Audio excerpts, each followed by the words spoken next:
स्वामी समर्थ. अक्षय तृतीयेला सोने खरेदी करू शकत नसाल तर तुम्ही अशा काही गोष्टी घरी आणू शकता ज्यामुळे तुमच्या घरामध्ये सदैव भरभराट राहील. आणि म्हणूनच हा दिवस प्रत्येकाच्या आयुष्यामध्ये खूप शुभ गोष्टी घेऊन येणार आहे. नवीन काम सुरू करल तर ते शुभ दिवशीच करावं, म्हणजेच अक्षय तृतीयेला करावं. हा जो मुहूर्त आहे हा 3.5 मुहूर्तापैकी एक मुहूर्त मानला जातो. ह्याला आखातीज असं सुद्धा आपण म्हणतो. संपत्तीची देवी म्हणून हिचं वर्णन केलं जातं. या दिवशी तुम्हाला जर सोनं खरेदी करणं शक्य नसेल, सोने खरेदी केल्यामुळे देवी लक्ष्मी प्रसन्न होतेच आणि घरात सुख समृद्धी तर वाढतेच. परंतु तुम्ही जर सोने खरेदी करू शकत नसाल तर काळजी करण्यासारखं अजिबात नाही आहे. सोन्याव्यतिरिक्त सुद्धा अशा काही गोष्टी आहेत की ज्या अक्षय तृतीयेच्या दिवशी खरेदी करणं खूप शुभ मानलं जातं. या वस्तू घरी आणल्याने देवी लक्ष्मीचा आशीर्वाद प्राप्त होतो. अक्षय तृतीयेच्या दिवशी तुम्ही सोन्याव्यतिरिक्त आणखीन कोणकोणत्या घरी वस्तू आणू शकता ते आपण आता पाहूयात. माता लक्ष्मीला गौऱ्या खूप आवडतात, त्यामुळे अक्षय तृतीयेच्या दिवशी जर तुम्हाला सोने खरेदी करता येत नसेल तर या दिवशी नक्कीच गाय खरेदी करू शकत असाल तर ती करावी. तसेच या दिवशी 11 कवड्या खरेदी करून त्यांची पूजा करावी. यामुळे माता लक्ष्मी प्रसन्न होऊन तुमची तिजोरी पैशाने भरून जाईल. कवड्यांचं रूप हे तुम्ही बघत असाल तर तुळजाभवानीला तुळजापूरला तिच्या गळ्यामध्ये कवड्यांची माळ असते, म्हणजेच कवड्या हे लक्ष्मीचं रूप मानलं जातं आणि म्हणून या दिवशी कवड्या आणायच्या असतात आणि त्यांची पूजा आपण करायची असते.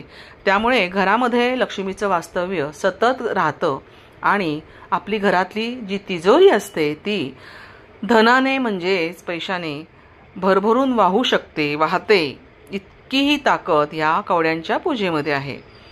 त्याचप्रमाणे तुम्ही दक्षिणावर्ती शंखसुद्धा आणू शकता. अक्षय तृतीयेच्या दिवशी दक्षिणावर्ती शंख घरी आणावा. हा शंख दैवी मानला जातो.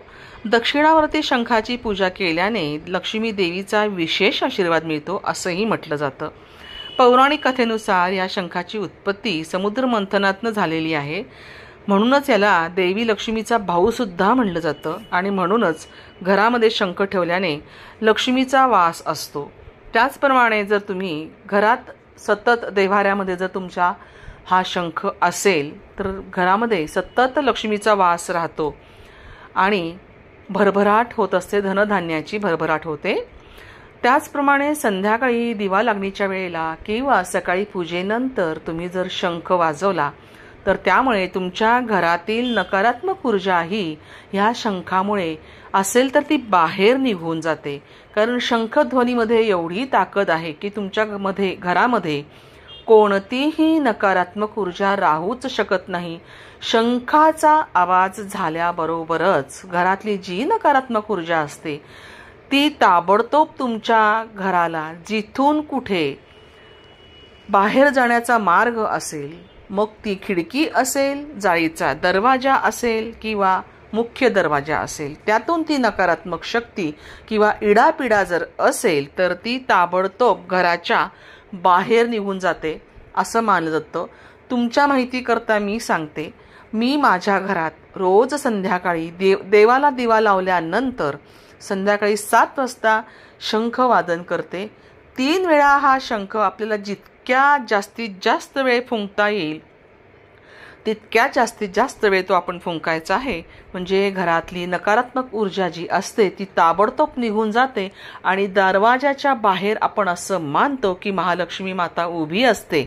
ती आपल्या घरात नकारात्मक ऊर्जा इडापिडा गेल्यानंतर तिचा आपल्या घरामध्ये प्रवेश होतो आणि त्यासाठीच हा शंख कायमसाठी आपल्या घरामध्ये असावा आणि तो संध्याकाळी आणि सकाळी देवाच्या पूजेच्या नंतर तो फुंकला पाहिजे.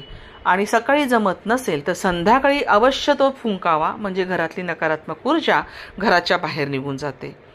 त्याचप्रमाणे अक्षय तृतीयेच्या दिवशी एकाक्षी नारळाला लक्ष्मीचं रूप मानलं जातं. ज्या नारळाला फक्त एकच डोळा आहे, अक्ष म्हणजे डोळा, ज्याला फक्त एकच डोळा आहे असा नारळ त्या दिवशी घरी आणायचा. आणि ज्या लोकांकडे एकाक्षी नारळ असेल त्यांच्यावर लक्ष्मीची कृपा सदैव राहते. ह्या लोकांच्या आयुष्यात कधीच कोणत्याच समस्या येत नाही आणि म्हणूनच अक्षय तृतीयेच्या दिवशी देवी लक्ष्मीचा आशीर्वाद मिळवण्यासाठी घरी आपण एकाक्षी नारळ जरूर आणायचा आहे. एकाक्षी नारळ आणल्यानंतर नारळाची शेंडी देवीकडे होईल अशा पद्धतीने तो नारळ आपण ठेवायचा आहे. त्या दिवशी त्याची आपण अक्षत, हळदी कुंकू, फूल असं वाहून पूजा करायची आहे. तसेच त्या दिवशी जर पारद शिवलिंग घरात तुम्ही आणलं तर तेही खूप शुभ असतं, किंवा तुमच्या घरात असेलच तर फार छान गोष्ट. घरात हे लिंग ठेवणं खूप शुभ मानलं जातं, म्हणून पारद शिवलिंगाला खूप महत्त्व आहे. अक्षय तृतीयेला पारद शिवलिंग घरी आणून त्याची विधी आणि नियमानुसार पूजा करायला हवी. पारद शिवलिंगाची पूजा केल्याने भगवान शिवासोबतच लक्ष्मी मातेची कृपाही आपल्या घरात अक्षय राहते. ज्या घरामध्ये भगवान शिवांचा वास असतो, पारद शिवलिंग आपल्या घरात असणं म्हणजेच शिवलिंग आहे, म्हणजेच भगवान शंकराचा वास तुमच्या घरामध्ये असतो.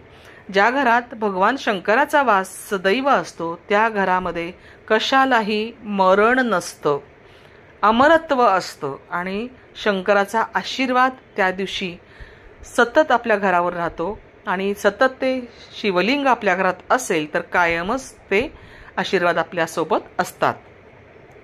त्याचप्रमाणे शिवाच्या आशीर्वादासोबतही लक्ष्मी मातेची सुद्धा कृपा आपल्या घरावर कायम राहते.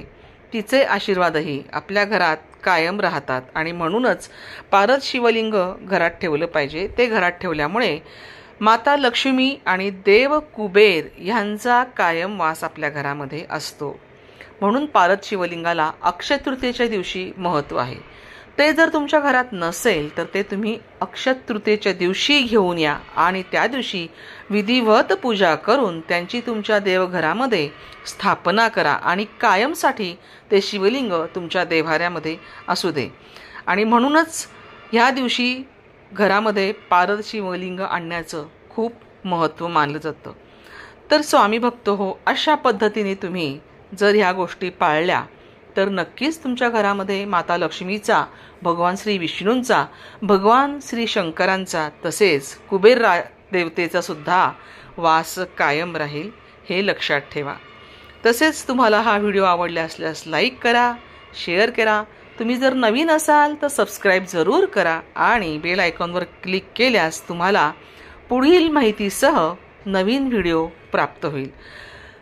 कमेंट्समध्ये तुम्हाला हा व्हिडिओ कसा वाटला नक्की सांगा आणि श्री समर्थ, स्वामी समर्थ लिहायला अजिबात विसरू नका.